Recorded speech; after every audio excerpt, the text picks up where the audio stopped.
My name is Aaron Laramore. I am the youth pastor here, and I just got to say, man, I'm so excited that you're here today. I haven't said this in any other gathering, so this is true when I say this. I really think this is my favorite gathering out of all of them. I mean, you guys are just awesome, man. Full of energy. I love it. Man, I know there's, a lot of other things you could probably be doing on your Sunday, but you're here, and so thanks for joining us here today. As Tina said, we're wrapping up a series called Men of Honor that Pastor Jim kicked off last week. If you missed that or you want to check out any of our other messages, you can hop online at our website, check out that message, any other ones. But today, as we wrap up this series on Men of Honor, I want to ask a question that I think resides deep down in most men. I think it's a question that all men, no matter age or background, career, even beliefs, I think all men, at least at some point, have asked this question. Now, we may all word it a little bit differently. We may not actually ask it out loud.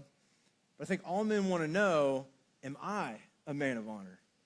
Am I a man of honor? Like when the people that are closest to me, the people I love and cherish and I care about, when they think of me, is honorable really a word they would use to describe me? Do they see me as brave and courageous, as a leader? Am I well-respected? Am I a man of honor? Now, I know that ladies in the room, you may be thinking, well, hang on, time out, Aaron. We just did this last week, right? Didn't we just talk about the guys last week?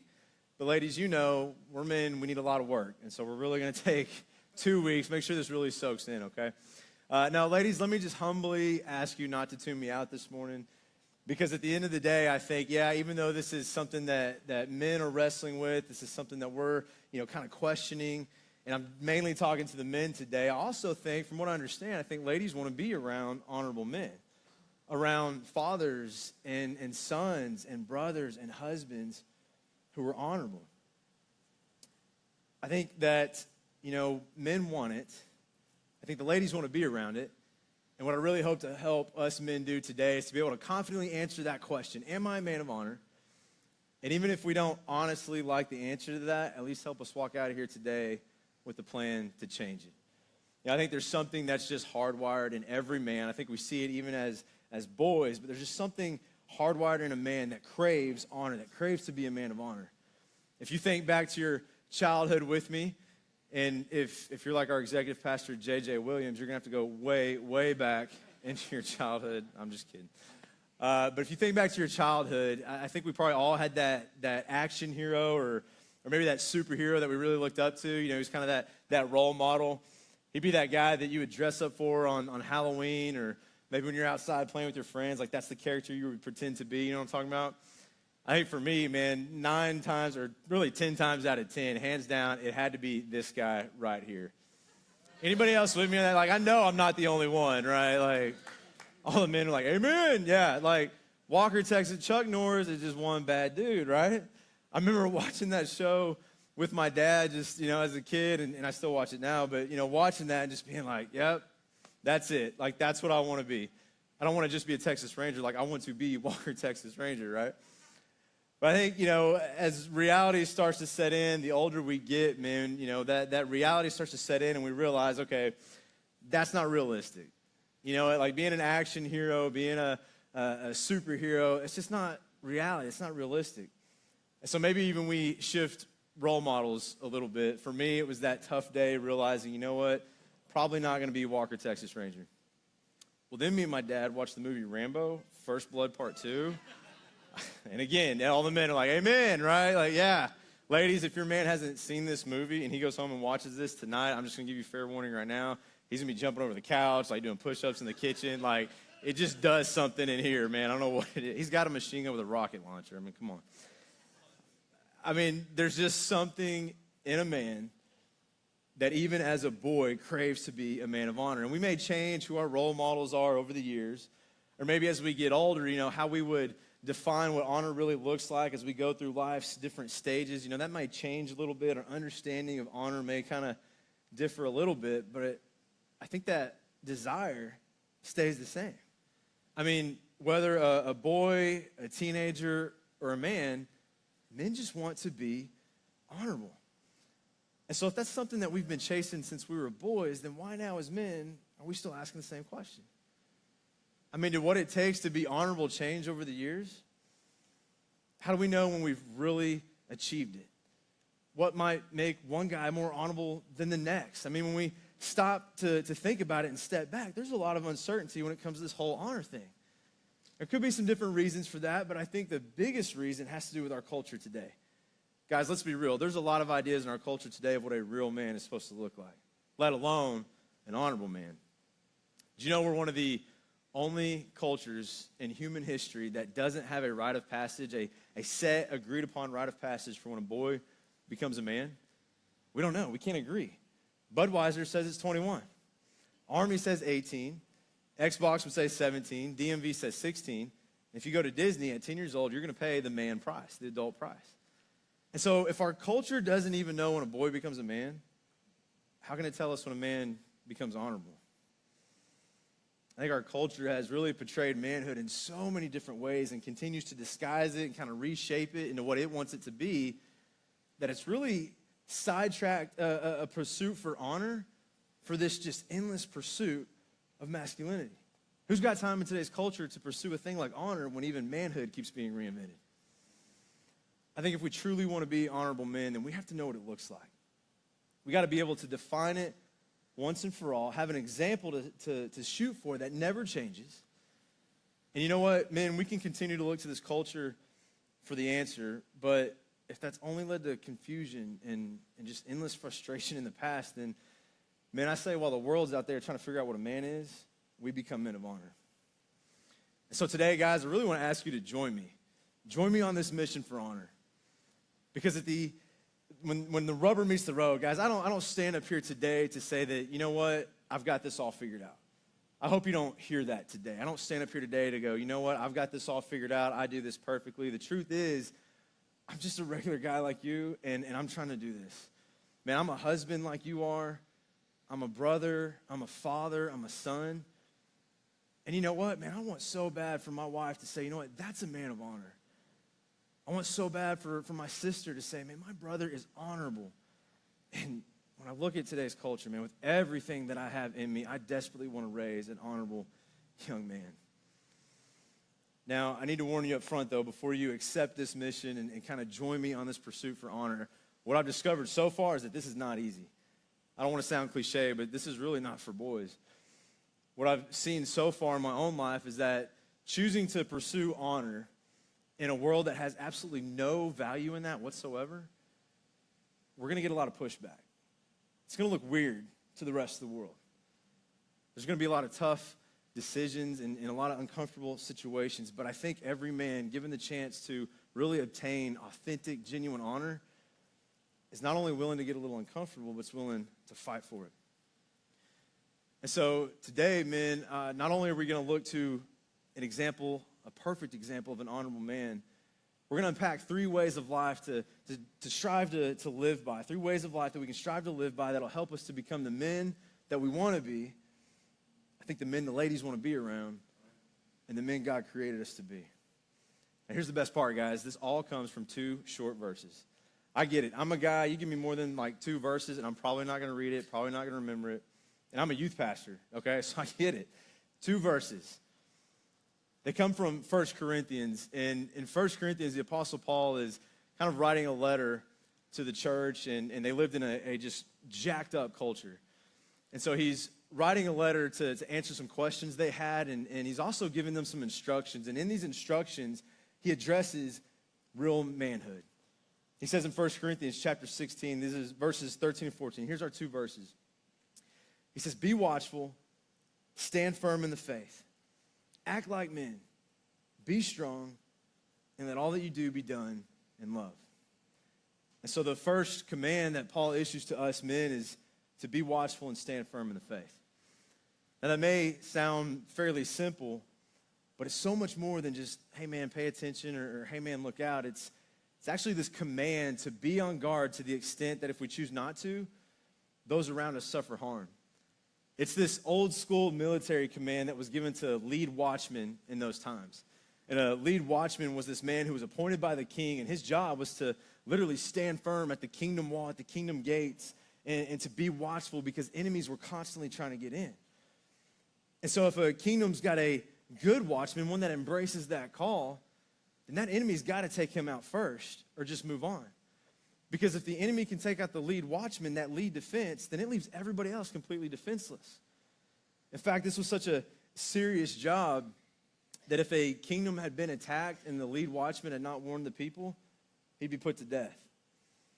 Now, I don't think any man in here is going to clock in tomorrow on Monday and grab their spear and axe and helmet and go stand outside the kingdom wall, right? Although that'd be pretty sweet. Let me know if y'all are hiring, by the way. I'm just saying.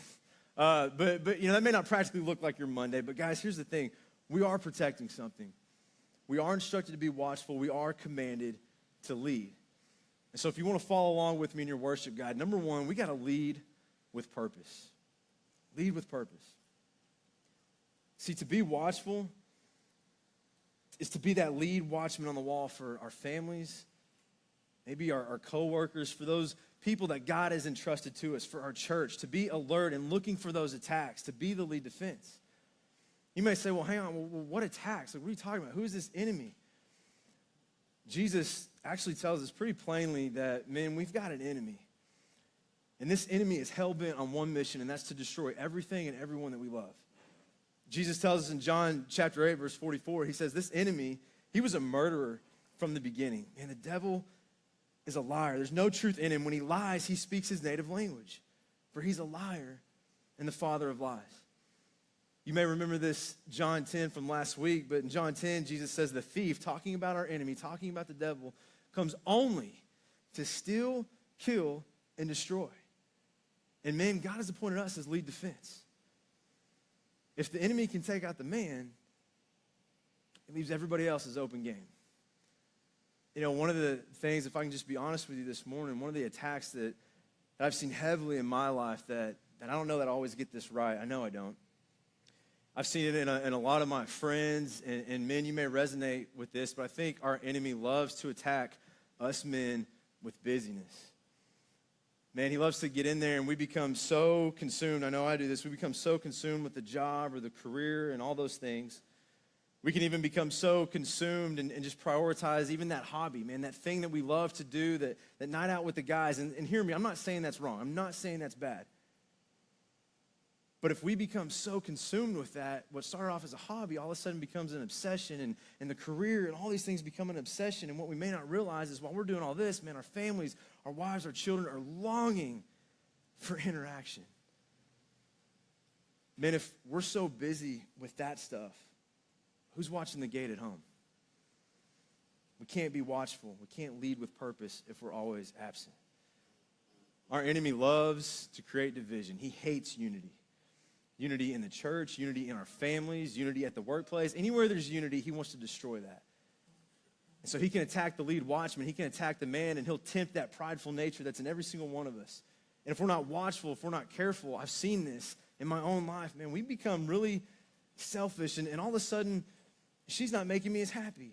Or she's not doing this, or she is doing this, and instead of us manning up, looking in the mirror and saying, this is what I'm doing, this is what I'm not doing, all of a sudden it becomes about what she's not doing or what she is doing.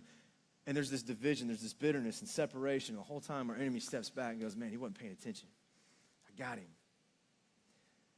I think another attack that we as men are so, I guess, tempted by and can fall under is if we're not watchful, if we're not careful, our enemy loves to come in and he can take things like fatigue and tired, that exhaustion from a good, long, hard, honest day at work. And again, I'm not saying that's a bad thing, but if we're not careful, if we're not watchful, I've seen this in my own life, all of a sudden that starts to grow and grow.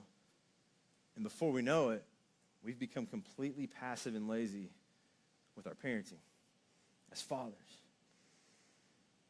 And in our absence of instilling truth in our children, our enemy gets in there and he'll use those lies and he'll isolate our kids. He'll stir up fear and doubt, and he'll just tear the family apart from the inside out. Men, that is our enemy.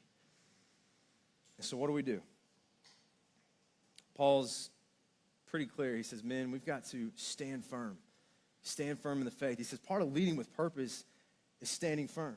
Standing firm in the faith. What you need to know about a good watchman is that he's not expected to stand out there day in and day out on his own capability, on his own strength. He's to rely and put his faith in the king that put him there. Think about this with me. I mean, if a watchman is guarding a kingdom, something worth protecting, then obviously this king has had some victory. And so that watchman, he can stand firm. He can stand there not for victory, but from a place of victory. He's got an entire kingdom at his back. Men, God has put families, connections, relationships in our lives. We've got an entire kingdom. And so even if this watchman is physically tired, if he's physically weak, if he's worn down, if he's stressed out, if he's overwhelmed, the enemy doesn't see that because that watchman is suited head to toe in kingdom armor. He's draped head to toe in battle-tested armor. Any man or any enemy that sees that runs away with his tail tucked between his legs. He doesn't see what's going on the inside. You see, I think a good watchman, one that's leading with purpose, embraces that call. And he accepts the fact that he's the lead defense. Men, every man in here has been appointed as lead watchman. We're commanded to be the lead defense for those God has entrusted to us. And here's the thing. God has provided us the armor to do that. We just got to put it on. Now, I know, men, I'm with you. We don't like homework very much. But if you look at your worship guide, in your worship guide, there's a part there that's called Next Step Reading. I dare you this week to read Ephesians chapter 6, verses 10 through 17. In that, the Apostle Paul breaks down what that armor looks like. Here's what you need to know, and then I'll move on. We are the lead watchman. We are the lead defense, but you're not expected to stand out there on your own physical ability, your own strength, your own capability. God has provided us the armor, men. We just got to put it on. So I dare you to read that this week. Apostle Paul, he then goes on and he says, you know what? We're to act like men and be strong. I love that.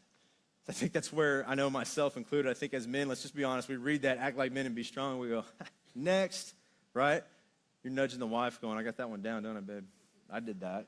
She was like, okay. But anyway, here's the thing, though. Here's what was really kind of convicting to me when I really begin to look at the context and the phrasing that Paul's really using here. See, when Paul says act like men and be strong, he's not saying, hey, be so manly and strong that it's impressive. He's saying be so strong and manly it's impactful, that it's helpful. A strong man's impressive, no doubt. But it's not until he uses that strength that it becomes honorable, admirable. Why are superhero movies so captivating?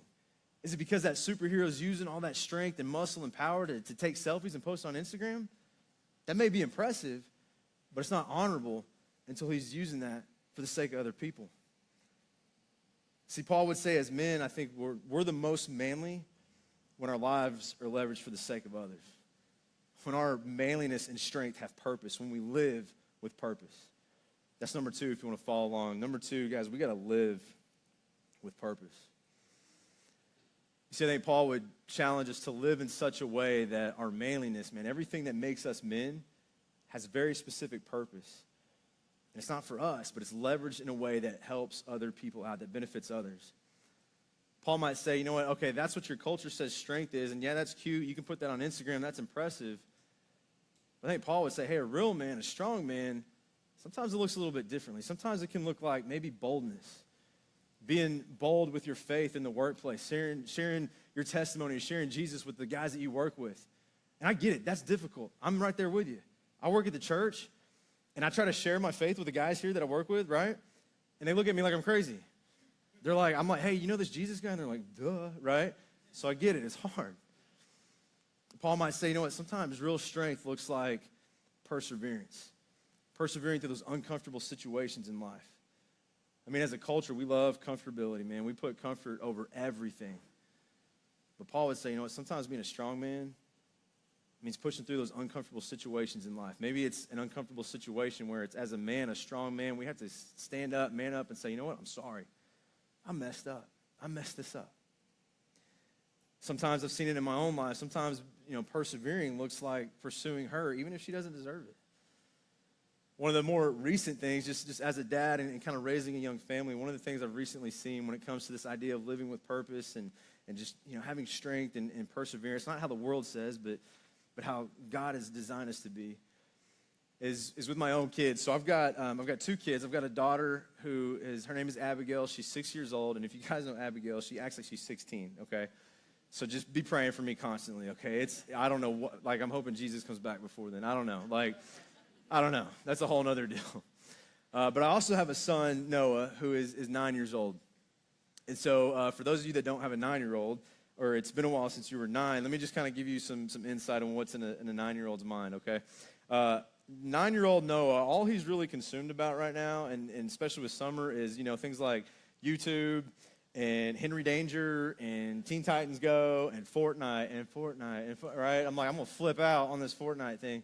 If you don't know what that is, then just ask your younger guys in the room. But, man, Noah, he's at that age where he's going from third grade to fourth grade. And so I understand that, with all the technology, with the way our culture is in today's world, man, he's being exposed to and hearing some things that I probably at that age wasn't quite being exposed to yet, right? I understand, he's probably being exposed to a little bit more than what I was. And so I really just kind of accepted the fact that, at this age, about that third, fourth grade age, I'm not saying this is how you have to do it if you're a young dad. I mean, it's just what I did, but I accept the fact that, it's probably time to have, some really serious talks with him, some big talks. And so I took my son Noah out to dinner one day, and we really just kind of made it a whole man day, and I had the talk with him. And we talked about the S word. And I'm not talking about Santa Claus, okay? Are y'all with me? Y'all know what I'm talking about? Some of you are like, I don't know what he's talking about. Tell me. Okay, ask your neighbor. What was he talking about? Okay.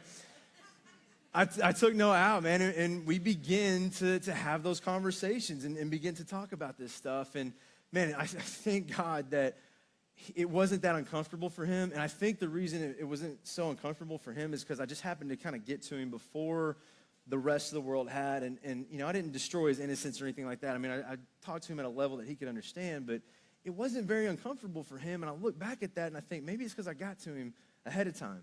Now, the flip side of that, on this side, oh, man, Dad was uncomfortable, right? I'm like, I got no idea how to explain this, right? The weeks leading up to it, I felt like I was training like a boxer getting ready to fight or something. I'm, looking stuff up, and I'm like, how do you do this, And I may have jacked it up even more. I don't know if he even really understands it. But, man, at the end of the day, I look back at this. And guys, please, I don't say this to pat Aaron on the back, but I look back at that, and I'm like, you know what? That took a lot of perseverance.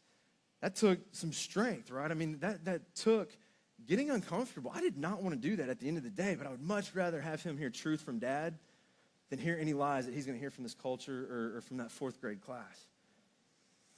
One of the things that I've really personally, and this may help you out, men, and one of the things I've been asking myself daily just to really strive to live with purpose, I've kind of been checking myself and asking, number one, am I being the kind of dad that I want my son to one day be? And maybe a little bit more importantly than that, I've been asking, man, am I the kind of man that I would want my daughter to one day marry? I told you it wasn't going to be easy. I mean, at the end of the day, I think a strong man, he doesn't just live to be impressive. A strong man lives with purpose, even if it hurts, even if it's uncomfortable, even if it means sacrifice. Speaking of sacrifice, I mentioned to you that we would look at the perfect example of an honorable man. And we've seen Walker, we've seen Rambo, but it's neither one of those guys. You see, God perfectly just defined and revealed true manhood with his son, Jesus. Jesus doesn't just demonstrate manhood. Jesus defines manhood. And back in John chapter 10, we see Jesus really explaining how he's leveraging his life, his courage, his strength, his bravery for the sake of others. John chapter 10, we read the first part. He says, hey, that enemy comes only to steal, kill, and destroy. But check this out. Jesus says, I have come that they, you and I, may have life and life to the full. I'm the good shepherd, and the good shepherd lays down his life for the sheep. In verse 17, I love this. Jesus says, hey, the reason my Father loves me is that I lay down my life only to take it up again. No one takes it from me, but I lay it down of my own accord. This is so awesome, man. Jesus says, I've got authority to lay it down, and I've got authority to take it up again.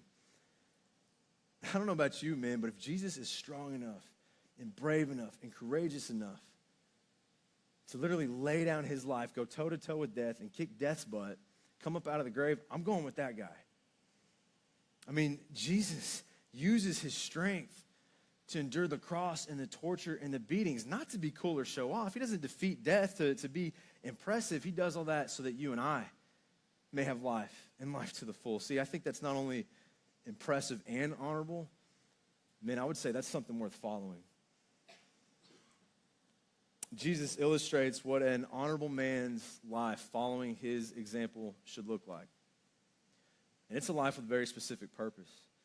It's a life leveraging everything that makes us a man to help other people's out.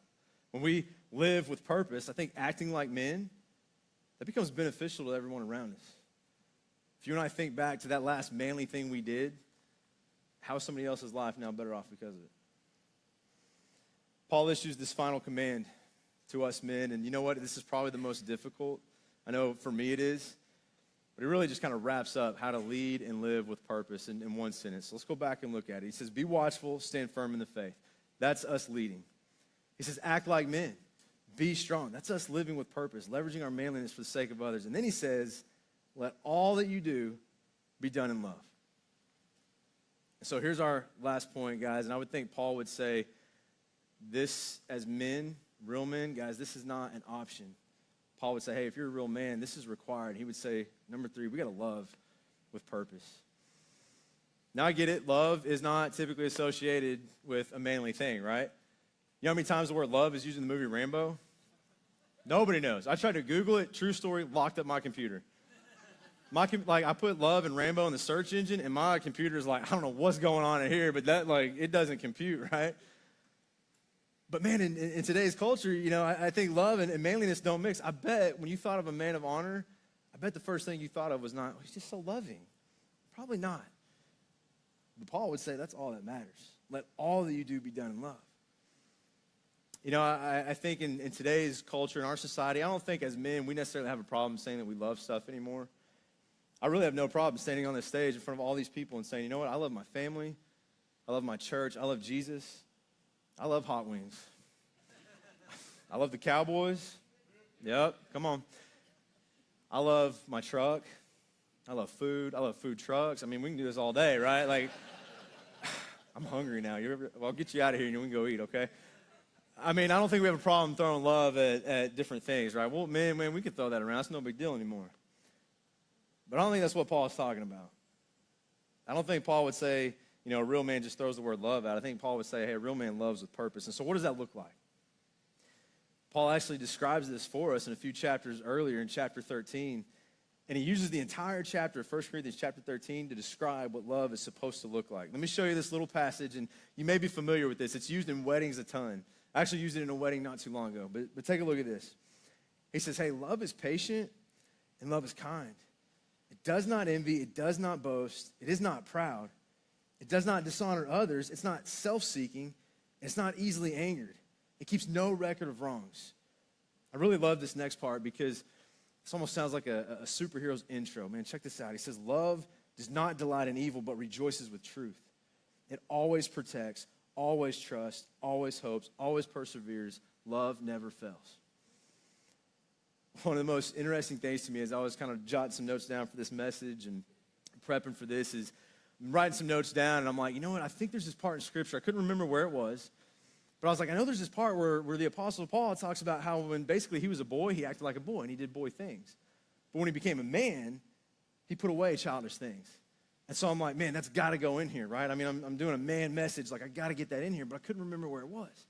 And so I started to look it up, and man, when I found it, it really convicted me and just kind of pulled me back. Let me show it to you real quick. He says in 1 Corinthians chapter 13, right in the middle of chapter 13, he says, when I was a child, I talked like a child, thought like a child, reasoned like a child. But when I became a man, I put the ways of childhood behind me.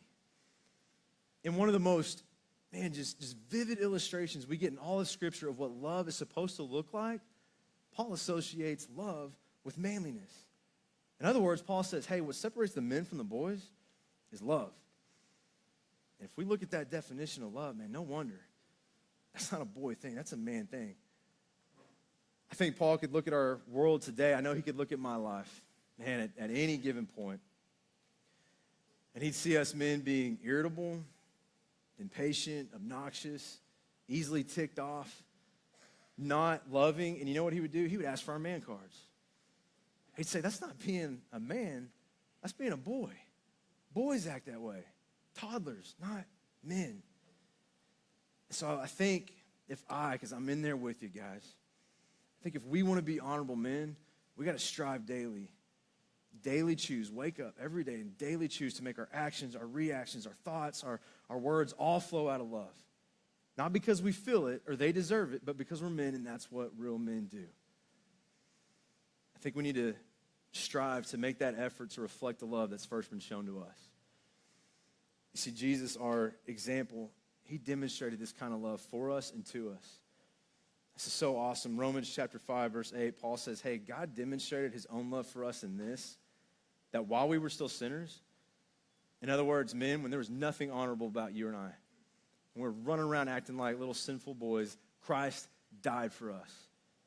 You may say, well, yeah, but that's Jesus. I mean, he's the perfect example. I'm not really, held to that standard, right? Well, John chapter 15, this is Jesus' words, okay? So not me. Jesus says, my command is this, love each other as I have loved you. Greater love is no one than this, to lay down one's life for one's friends. That means daily dying to my selfishness, dying to my selfish desires, and putting others in front of myself. Not because they deserve it or they've earned it, but because I freely choose that. Just like Jesus did. He says, you're my friends if you do what I command. I no longer call you servants because a servant doesn't know what his master's business is. A servant's kept in the dark. But Jesus says instead, I call you friends. For everything I have learned from my Father, I've made known to you. And so if I may, man, my interpretation of that, just Aaron's opinion, 2018 version, I think Jesus is saying, hey, man up.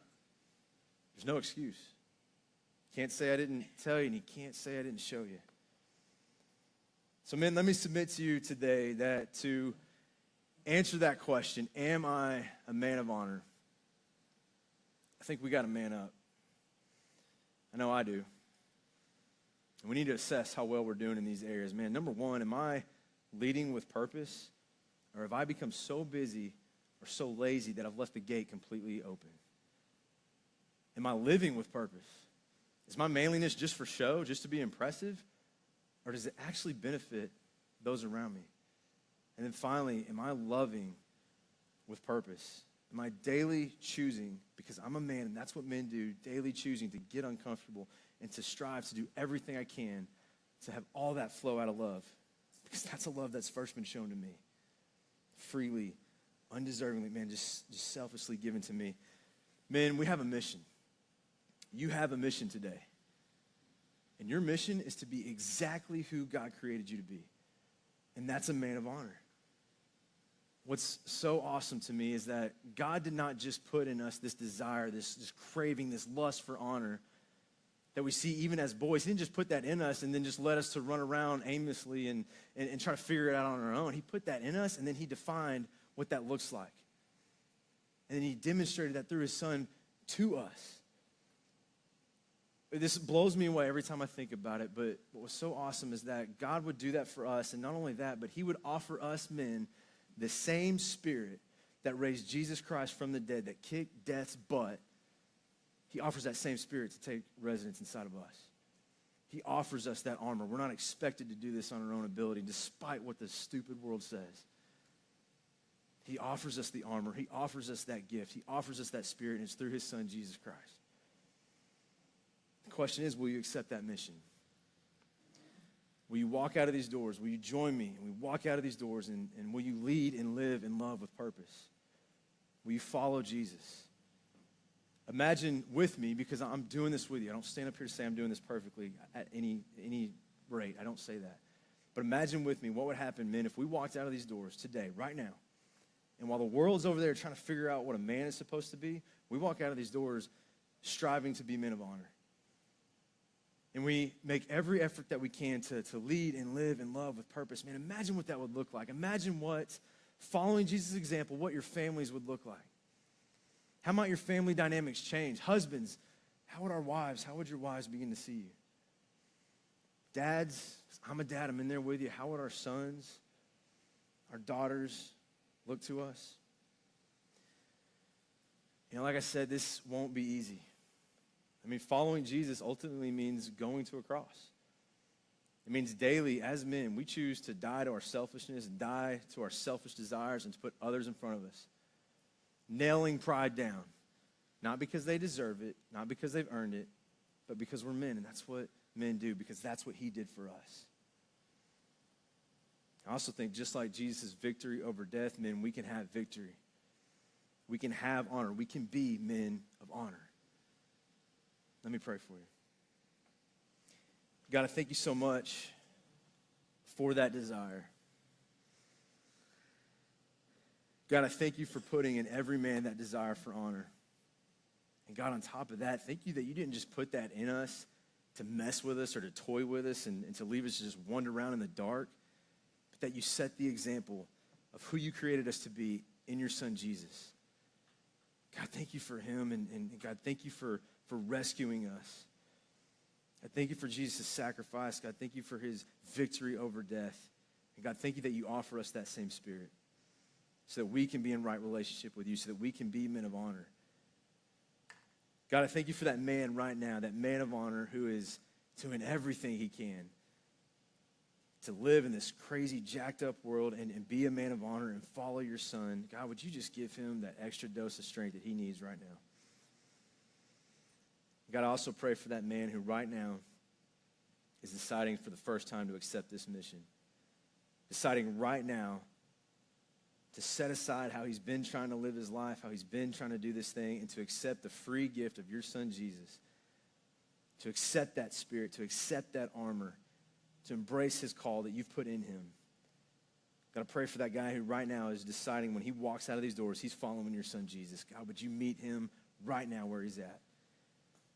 God, meet him in such an undeniable way. God, we thank you for this. It's in your son, Jesus, we pray. Amen.